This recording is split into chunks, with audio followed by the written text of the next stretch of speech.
Good afternoon trainee, good afternoon बच्चों। मैं Mahendra Kumar Saini Alwar private ITI में आपका स्वागत करता हूं। जैसा कि आप सब लोग जानते हैं कि लॉकडाउन की समय अवधि बढ़ चुकी है और लॉकडाउन अब 8 जून तक चलेगा राजस्थान के अंदर।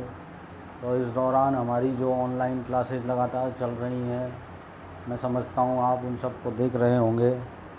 और मैं आपको वर्कशॉप कैलकुलेशन एंड साइंस की क्लास का टॉपिक कंपाउंड इंटरेस्ट, जो कि आप करीबन एक हफ्ते बाद अपन ये क्लास लेने जा रहे हैं। कंपाउंड इंटरेस्ट, पहले अपन ने सिंपल इंटरेस्ट की क्लास ली थी, इसके बाद अपन आता है कंपाउंड इंटरेस्ट, चक्रवृद्धि ब्याज।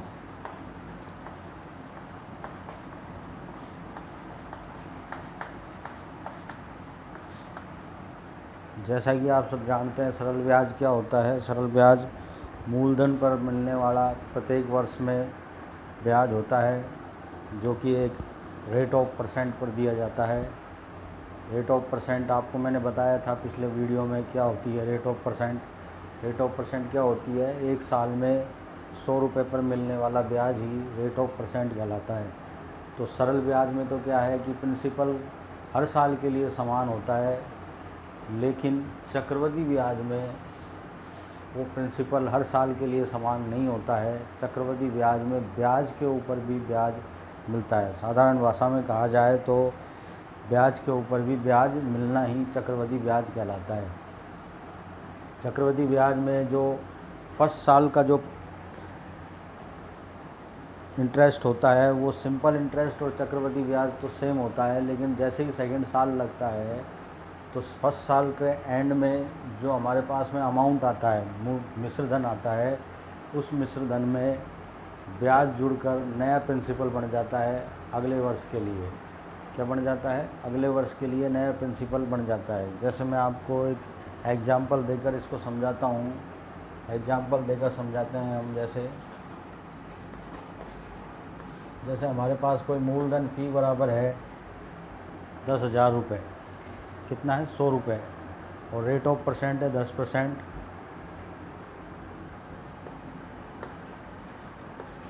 रेट ऑफ परसेंट है अपने पास में 10% और टाइम दे रखा है अपन को 4 ईयर के लिए।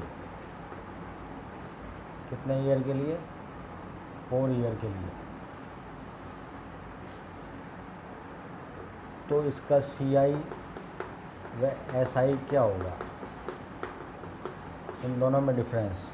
SI के केस में सबसे पहले अपन सिंपल इंटरेस्ट के केस में बात करते हैं। क्या होता है सिंपल इंटरेस्ट के केस में कि जो मूलधन है अपना P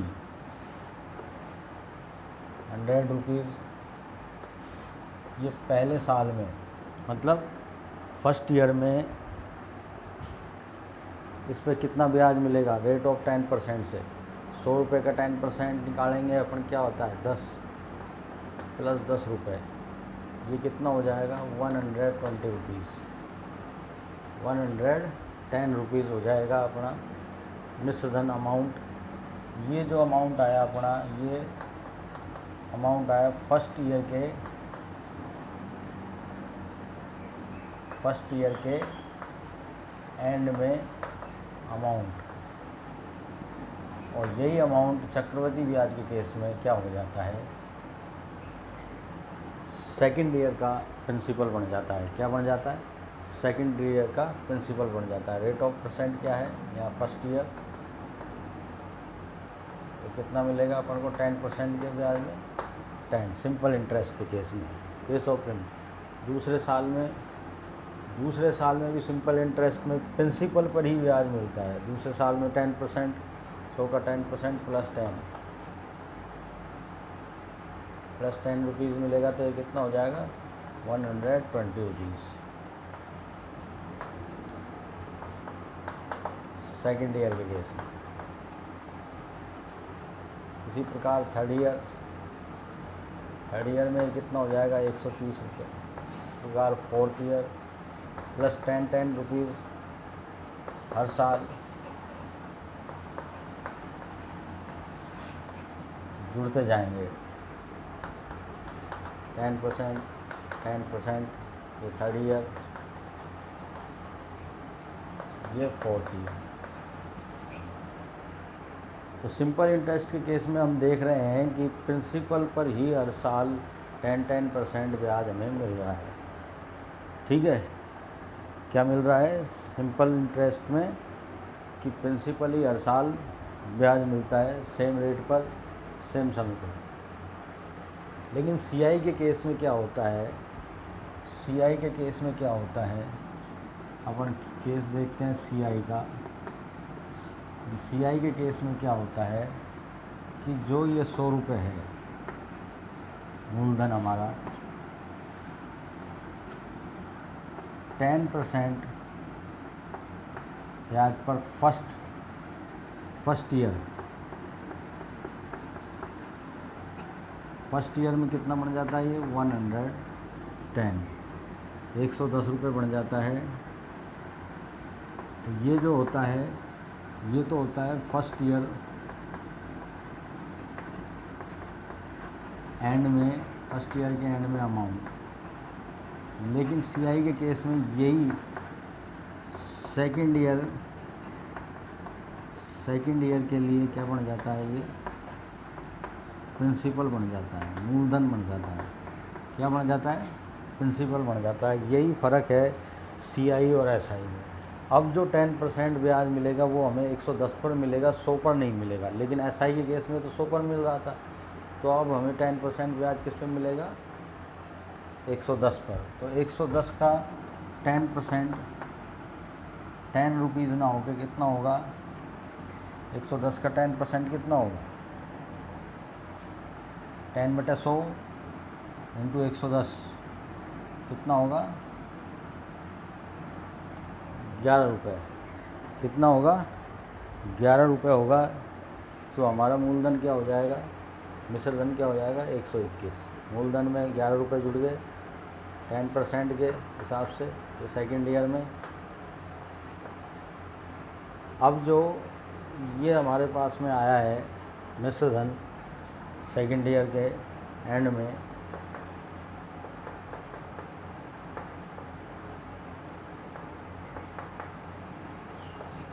अमाउंट है ये क्या है, सेकेंड ईयर के एंड में अमाउंट।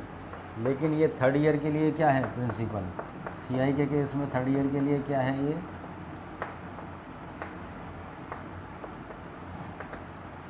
प्रिंसिपल। तो अब थर्ड ईयर में वही हमें 10% ब्याज 121 पे मिलेगा। अब किस पे मिलेगा, 121 पे। कितना मिलेगा, 121 पे हमें ब्याज कितना मिलेगा भाई, 121 का 10% निकालेंगे अपन,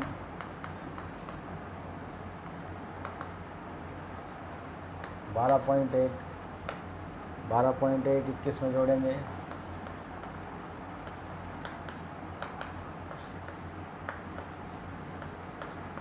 133.1।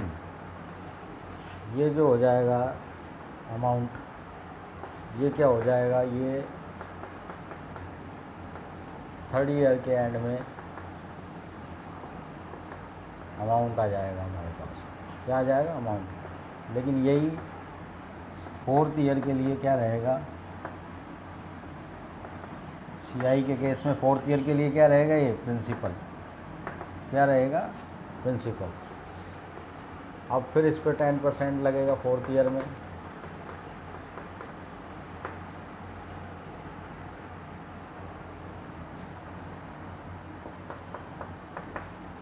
तो हमारा क्या आ जाएगा, 133.1 का 10%, 13.31। ये हम जोड़ेंगे 133.1 में, तो हमारे पास आ जाएगा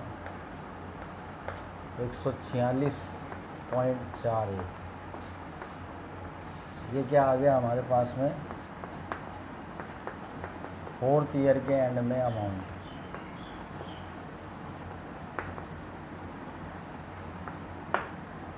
फोर्थ ईयर के एंड में अमाउंट। तो इस पे जो ब्याज हमें मिला है, कितना मिला है, 146। वो मिश्रधन जो मिला है वो कितना मिला है, 146.41। और एसआई के केस में 4 साल बाद कितना मिला, 140। तो दोनों में डिफरेंस कितना है, 6.41 का। तो चक्रवृद्धि ब्याज में मिश्र धन इसलिए ज़्यादा आता है क्योंकि इसमें ब्याज पर भी ब्याज मिलता है। क्या मिलता है, ब्याज पर भी ब्याज मिलता है। तो अब हम यहाँ से देखते हैं इस चेन में हम देखते हैं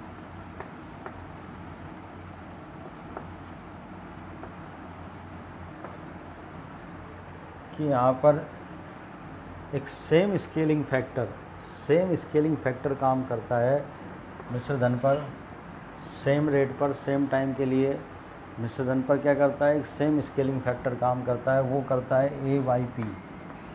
अगर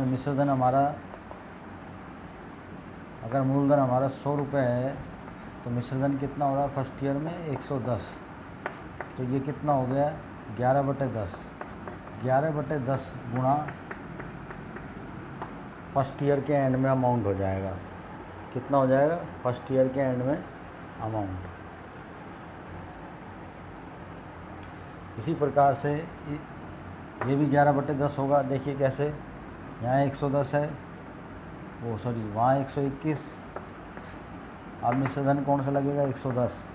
तो ये भी सेम स्केलिंग फैक्टर से कट जाएगा। 11 एकम 11, 11 एकम 11, 1 बचा 11 एकम 11, वही 11 एकम 11, 10, 11/10। तो हम यहाँ से देखते हैं ये भी 11/10 यानी 1.1 का सेम स्केलिंग फैक्टर चल रहा है। यहाँ पर भी 11/10 का 1.1 का, यहाँ पर भी 11/10 का 1.1 का। तो हम देखते हैं कि यहाँ पर जो प्रिंसिपल है, फर्स्ट जो हमारा मूलधन है, वो एक सेम स्केलिंग फैक्टर से बढ़ता हुआ जाता है। सेम स्केलिंग फैक्टर से बढ़ता हुआ जाता है, जिससे कि हमारा जो लास्ट में मिश्र धन प्राप्त होता है वो एक सिंपल इंटरेस्ट से प्राप्त मिश्र धन से अधिक प्राप्त होता है। यही सीआई और एसआई में अंतर है। एसआई में तो केवल जो ब्याज है वो केवल जो प्रिंसिपल है उसी पर मिलता है, लेकिन सीआई के केस में जो ब्याज है, हर साल मिलने वाला ब्याज है, हर साल पर एनम जो मिलने वाला ब्याज है, वो फर्स्ट ईयर के एंड में जो अमाउंट होता है, मिश्र धन होता है, वही सेकंड ईयर के लिए प्रिंसिपल बन जाता है, तो उस पर ब्याज मिलता है। तो यही सीआई और एसआई में अंतर है। क्या है, सीआई और एसआई में अंतर है। और सीआई के केस में जो मिश्र धन बढ़ता है आगे हर साल, वो एक सेम स्केलिंग फैक्टर में बढ़ता है। सेम स्केलिंग फैक्टर, ये एक नया शब्द है। और ये फैक्टर कैसे निकलता है, A/P के रेशो से। A for amount, P for principal, इसके रेशो से ये सेम स्केलिंग फैक्टर निकलता है, जिसके अनुपात में ये बढ़ता रहता है हर साल। तो ये हमारा मेन एसआई और सीआई में डिफरेंस है। और सीआई क्या होता है, साधारण भाषा में ब्याज पर भी ब्याज मिलना।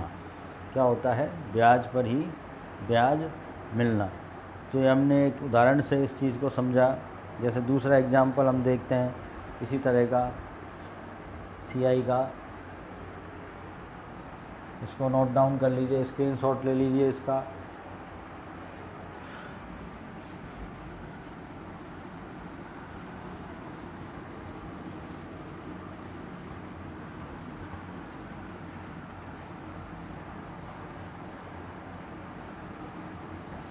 सिंपल इंटरेस्ट में 4 साल में कितना ब्याज मिला, इसमें 40%, और इसमें कितना मिला, 46.411%।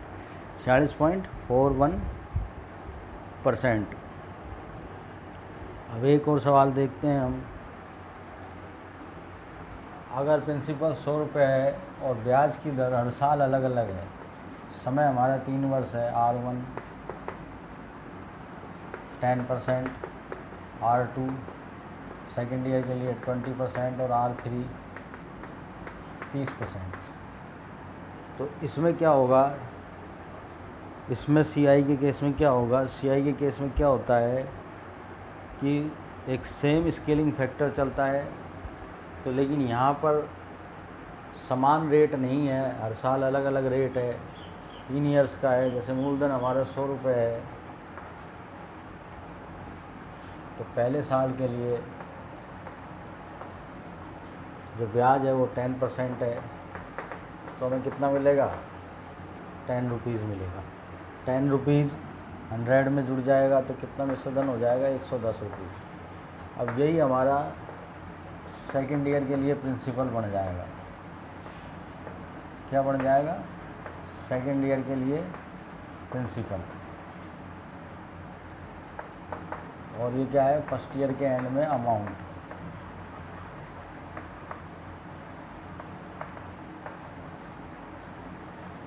फर्स्ट ईयर के एंड में अमाउंट।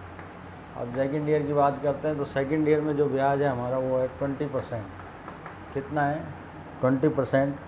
तो 110 का 20% अपन जब निकालते हैं तो हमारे पास आता है 22 रुपये। कितना आता है? 22 रुपये। तो 110 में 22 जोड़ेंगे तो कितना हो जाएगा? 132 रुपये। ये हमारा जो आएगा सेकेंड ईयर के एंड में अमाउंट। और यही हमारा रहेगा थर्ड ईयर के लिए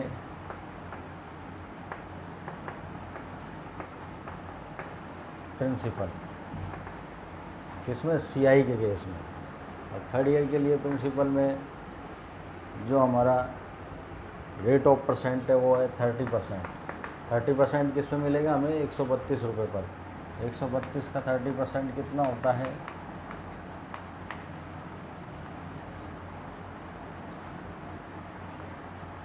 39.6 रुपये। कितना होता है? 39.6 रुपये। सेकेंड ईयर, ये थर्ड ईयर। 39.6 रुपये 132 में जब हम जोड़ेंगे तो हमारे पास आता है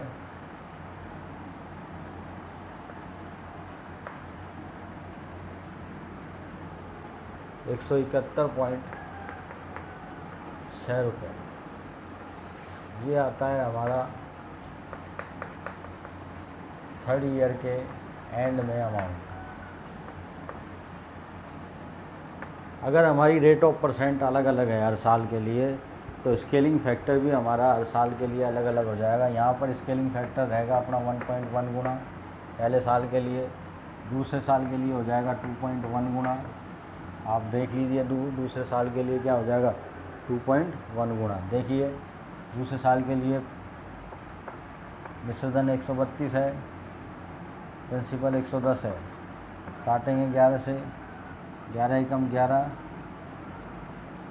11 एकम 11, 2 बचे, 11 दूनी 22, और 11 एकम 11, 12/10 यानी 1.2 या 1.2 से बनेगा।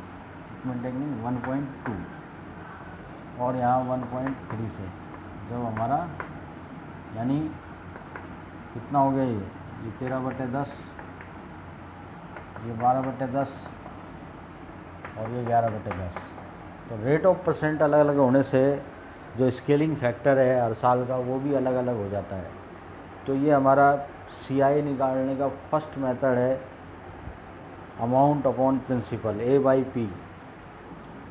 फर्स्ट मेथड ऑफ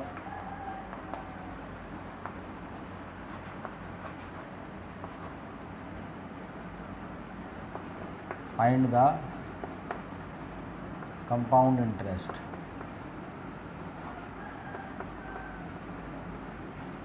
क्या कहलाता है? A/P ratio, A/P method, amount upon principal method, जिसमें स्केलिंग फैक्टर आता है एक। अगर रेट ऑफ परसेंट अलग अलग होगी तो हर साल के लिए स्केलिंग फैक्टर भी अलग अलग होगा, और रेट ऑफ परसेंट सेम होगी तो एक सेम स्केलिंग फैक्टर से हमारा मिश्रधन बढ़ता जाएगा, उतना ही गुणा बढ़ता जाएगा जो स्केलिंग फैक्टर है। ठीक है, तो ये हमारा चक्रवृद्धि ब्याज को समझने का तरीका हो गया। एक क्या हो गया? तरीका हो गया। अगर रेट ऑफ स्केलिंग फैक्टर इसमें समान होता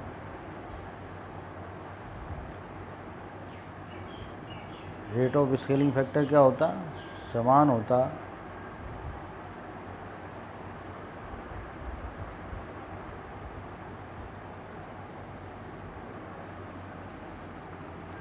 तो यहाँ पर स्केलिंग फैक्टर क्या आता, समान आता। लेकिन रेट ऑफ परसेंटेज हमारा हर साल के लिए अलग अलग है, तो हमारा स्केलिंग फैक्टर क्या आएगा, असमान आएगा। क्या आएगा, असमान आएगा।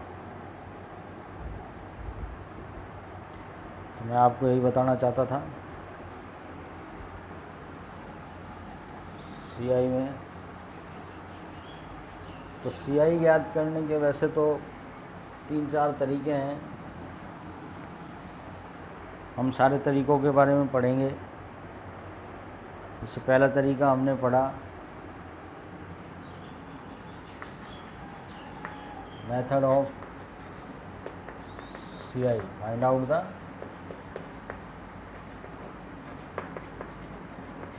सीआई। तो फर्स्ट मेथड अपन ने पढ़ा A/P, A/P के रूप में रेशो बना के, एक सेम स्केलिंग फैक्टर बना के सीआई ज्ञात करना। जब मिश्रधन ज्ञात हो जाएगा हमें दूसरे साल का, तो दूसरे साल के मिश्रधन में से प्रिंसिपल माइनस कर देंगे तो हमारा क्या आ जाएगा, वो सीआई आ जाएगा। दूसरा मेथड जो हमारा आता है वो है formula, standard formula method. Formula का उपयोग जब करते हैं जब हमें सवाल को पूरे डिटेल से करना पड़ता है। कब करेंगे फार्मूले का उपयोग, जब हम सवाल को पूरे डिटेल से करेंगे। तो अभी हम फार्मूला स्थापित करना सिखाएंगे आपको दूसरे मेथड में कि फार्मूला कैसे स्थापित होता है। उससे पहले मैं आपको एक सवाल देता हूँ।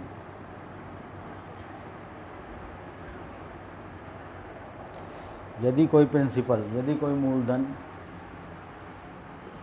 अननोन है, रेट ऑफ परसेंट अननोन है, यदि कोई मूलधन 5 साल में ये कोई मूलधन है, ठीक है, P, ये 5 साल में बढ़ के कितना हो जाता है, 5 ईयर्स में बढ़ के कितना हो जाता है, 5 साल में बढ़ के कितना हो जाता है, ये 960 रुपये। और फिर 1 साल बाद ये कितना हो जाता है, 1 ईयर के बाद में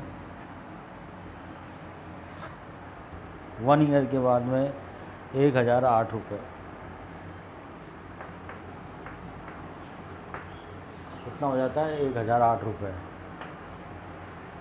तो यहाँ पर हमें न मूलधन पता है न R% पता है कितनी है, तो ये दोनों चीज़ें हमें ज्ञात करनी है। तो हम कैसे ज्ञात करेंगे, तो इसमें देखिए 5 ईयर में बढ़ के 960 हो रहा है और 1 ईयर में वो फिर कितना हो रहा है, 1008। तो यहाँ से हम, इसमें सबसे बड़ा फ़ायदा ये है कि यहाँ से हम A/P मेथड लगा सकते हैं। इसमें A/P मेथड से अमाउंट कितना है, 1008, कितना है, 960। तो 1 साल का स्केलिंग फैक्टर क्या आ जाएगा हमारे पास में, 1 साल का स्केलिंग फैक्टर क्या आ जाएगा, 1 ईयर का स्केलिंग फैक्टर। यहाँ से हम सीआई निकाल सकते हैं। सीआई कितना आता है 1 साल का, सीआई ऑफ 1 ईयर,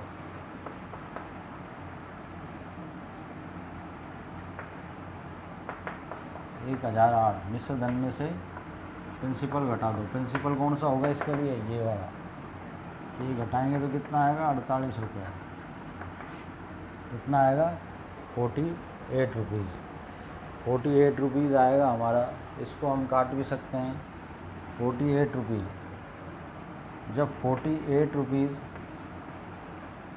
सीआई हमें कितने पे मिल रहा है, 960 रुपये पर। तो 1 रुपये का सीआई हमें कितने पे मिलेगा, 960 बटे 48 रुपये पर। तो 100 रुपये पर मिलने वाला ब्याज ही क्या होता है, 100 रुपये में मिलने वाला ब्याज ही रेट ऑफ इंटरेस्ट होता है। 960 बटे 48 इंटू 100, 48 दूनी 96। तो ये आ जाएगा हमारे पास 2000। क्या आ जाएगा,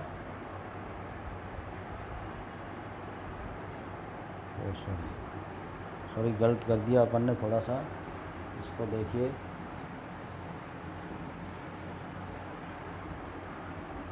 उल्टा लिख दिया। रेट ऑफ परसेंट निकालनी है अपन को। 960 रुपये पर मिलने वाला ब्याज कितना है हमें, 48 रुपये एक साल में। तो 1 रुपये पर मिलने वाला ब्याज कितना होगा, 48/960।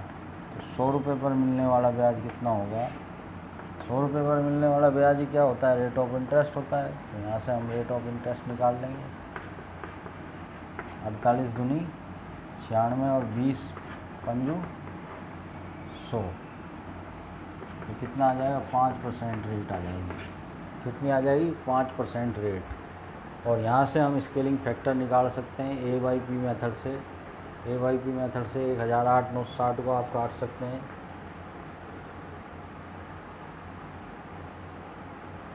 4 से काट लीजिए, 4 दूनी 8, 2 बचा, 4 पंजू 20 और 4 दूनी 8 और 4 दूनी 8 और 4 चौक 16। फिर 4 से कट जाएगा ये, 4 छिंग 24, 4 छिंग 24 और 1, 4 तिये 12, 4 छिंग 24। अब ये नहीं कट रहा है तो इसको हम 3 से काट लेते हैं। 3 दूनी 6, 3 एकम 3, 3 दूनी 6।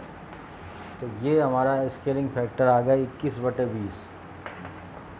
21/20। अगर 960 को का 21/20 गुणा करें तो हमारे पास में क्या आ जाएगा, 1008 आ जाएगा।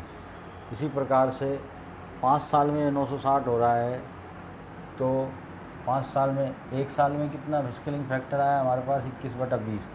तो 5 साल के लिए कितना आएगा, 21/20 इंटू 21/20 इंटू 21/20। पहले साल के लिए, दूसरे साल के लिए, तीसरे साल के लिए, चौथे साल के लिए और ये 5वें साल के लिए कितना है, 960 रुपये। तो हम इससे भी मूलधन ज्ञात कर सकते हैं। लेकिन हमारा रेट ऑफ परसेंटेज आ गया तो भी हमारा मूलधन ज्ञात हो जाएगा। क्योंकि 5% की फ्रैक्शन वैल्यू क्या होती है, 5% की फ्रैक्शन वैल्यू होती है 5/100। परसेंटेज का मतलब क्या होता है, 100, यानी 5 एकम 5 1/20, 1/20। तो इससे भी हम निकाल सकते हैं।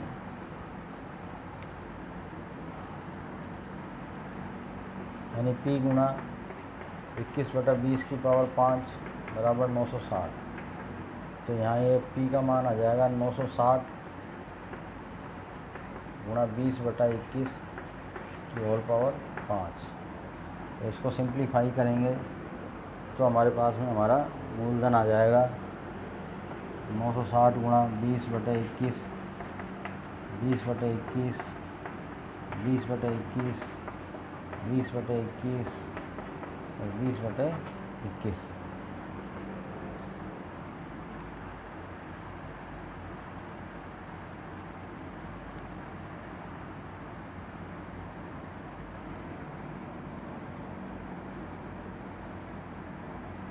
इसको 3 से काट दीजिए, 3 तिया 9, 3 दूनी 6, 3 7 21 और फिर इनको आपस में मल्टीप्लाई कर लीजिए आप। अब नहीं कटेगा ये।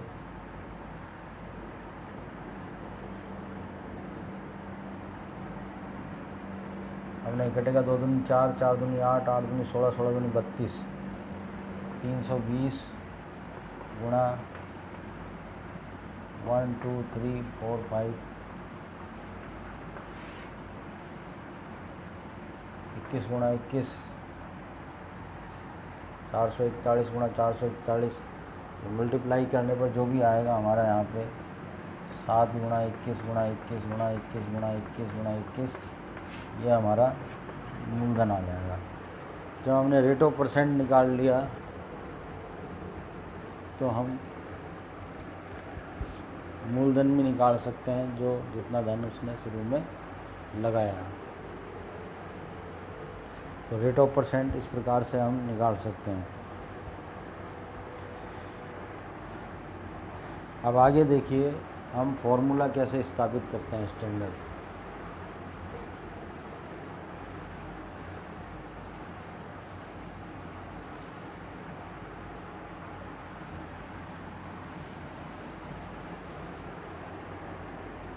स्टैंडर्ड फार्मूला हम कैसे निकालते हैं। स्टैंडर्ड फार्मूला निकालने के लिए मान लेते हैं हम प्रिंसिपल है हमारे पास में, मूलधन है हमारे पास में P, रेट ऑफ परसेंटेज है R%, समय है हमारे पास में N ईयर्स। कितना है? N years.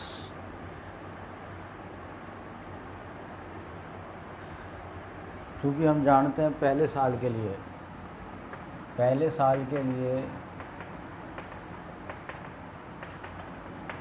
CI व SI सिंपल इंटरेस्ट और कंपाउंड इंटरेस्ट बराबर होते हैं, तो अमाउंट बराबर क्या हो जाएगा? P गुणा R गुणा 1 पहले साल के लिए अपॉन 100। ये हमारे पहले साल के लिए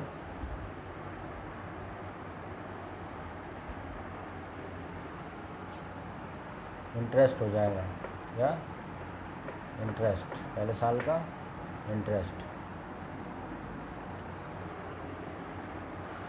अब दूसरे साल के लिए चूँकि जो ये SI निकला है सिंपल इंटरेस्ट, यही CI है।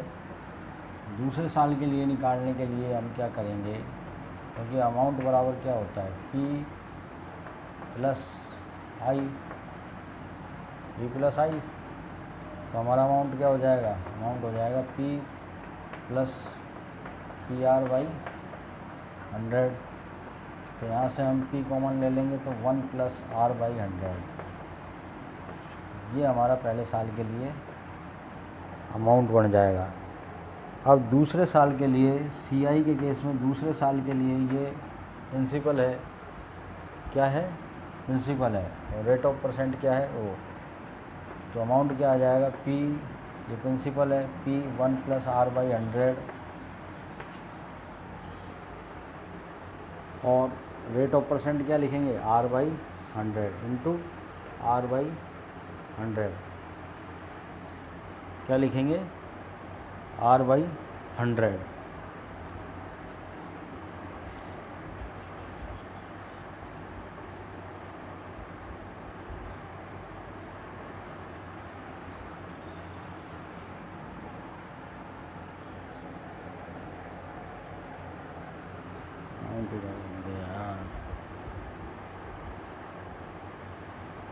ये जो हमारा हो गया फर्स्ट ईयर के एंड में अमाउंट, और यही हमारा हो गया सेकंड ईयर के लिए प्रिंसिपल। तो हम सेकंड ईयर का जब इंटरेस्ट निकालेंगे तो प्रिंसिपल हमारा ये हो जाएगा, क्या हो जाएगा? प्रिंसिपल हमारा ये हो जाएगा और R बाई 100 ये सेकंड ईयर के लिए हमारा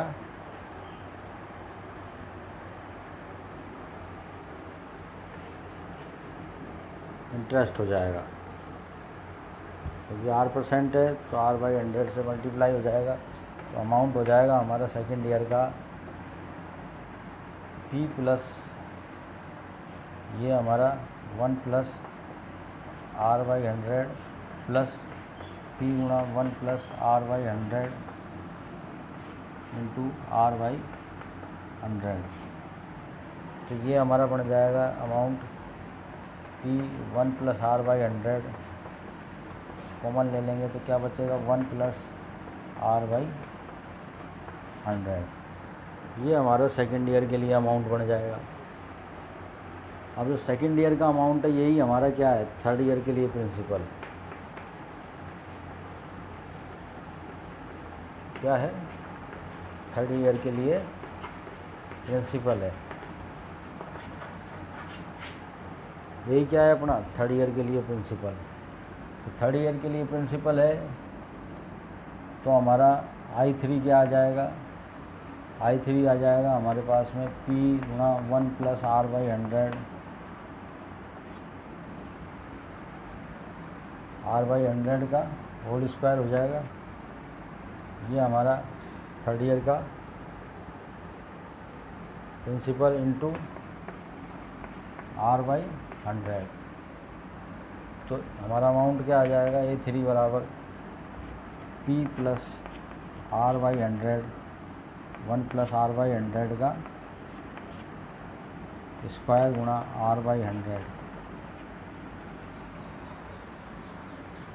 तो ये जो आया था हमारा, ये था थर्ड ईयर के लिए प्रिंसिपल, प्लस इसमें इंटरेस्ट जोड़ देंगे P 1 प्लस R/100 का स्क्वायर इंटू R/100। तो हमारा अमाउंट क्या आ जाएगा तीसरे साल के लिए, P 1 प्लस R/100 का स्क्वायर, ये हमने कॉमन ले लिया तो क्या बचा 1 प्लस R/100। तो ये क्या बन जाएगा, A3 बराबर P गुणा 1 प्लस R/100 की क्यूब। तो ये इसी प्रकार से चलता रहता है। 4 साल के लिए यहाँ 4 पावर आ जाएगी, 5 साल के लिए 5 आ जाएगी, 6 के लिए 6 आ जाएगी। तो n वर्ष के लिए क्या आ जाएगा, इसी प्रकार n वर्ष के लिए अमाउंट क्या आ जाएगा हमारे पास में, an बराबर P गुणा 1 प्लस R/100 की होल पावर n। ये हमारा अमाउंट होगा। क्या होगा, अमाउंट होगा। क्या होगा, अमाउंट होगा। और इंटरेस्ट कैसे निकालेंगे, CI कैसे निकालेंगे, CI निकालेंगे अमाउंट में से, n ईयर के अमाउंट में से प्रिंसिपल को घटा देंगे। प्रिंसिपल को घटाएंगे तो CI क्या आ जाएगा हमारे पास में, n ईयर के लिए क्या है 1/100 n माइनस P। तो CI का फार्मूला बन जाएगा अपना, P कॉमन ले लिया तो 1 प्लस R/100 n माइनस 1। ये हमारा CI निकालने का फार्मूला बन जाएगा। तो CI निकालने का फार्मूला क्या बन गया, CI बराबर P गुणा 1 प्लस R/100 की होल पावर n माइनस 1। ये हमारा CI निकालने का फार्मूला होगा। और अमाउंट निकालने का n वर्ष के लिए हमारा फार्मूला था P गुणा 1 प्लस R/100 की पावर n। ये हमारा अमाउंट निकालना है। तो ये दो फार्मूले हमारे स्थापित हो गए जिनसे हम चक्रवृद्धि ब्याज और अमाउंट निकाल सकते हैं जब मूलधन और हमें रेट ऑफ परसेंट दिया हो और समय दिया गया हो। n क्या है यहाँ पर, समय है, कितने वर्ष के लिए, टाइम। तो इन दो फार्मूलों से भी हम, जो हमने फार्मूला स्थापित करवाया है, इन फार्मूलों से भी हम चक्रवृद्धि ब्याज ज्ञात कर सकते हैं और मिश्रधन ज्ञात कर सकते हैं। तो मैं समझता हूँ आज का वीडियो आपको सबको बढ़िया लगा होगा, जिसमें हमने दो मेथड आपको बताए, A/P का रेशो मेथड और स्टैंडर्ड फार्मूला जो कि प्रिंसिपल और वो जो कि CI और अमाउंट निकालने का प्रिंसिपल, चक्रवृद्धि ब्याज निकालने का और अमाउंट निकालने का फार्मूला है। ये दोनों ही फार्मूले आपको से सवाल हम कर सकते हैं जब हमें वर्ष दिया हो और समय दिया हो और रेट ऑफ परसेंट दिया हो और मूलधन दिया हो, तो हम CI और अमाउंट निकाल सकते हैं। ठीक है, तो मैं समझता हूँ आज का वीडियो आपको अच्छा लगा होगा, तो इसको देखिए और समझने की कोशिश कीजिए चक्रवृद्धि ब्याज के बारे में। अगले वीडियो में मैं आपको आगे के मेथड पढ़ाऊँगा और कुछ प्रॉब्लम सॉल्व करवाएंगे। Thank you very much.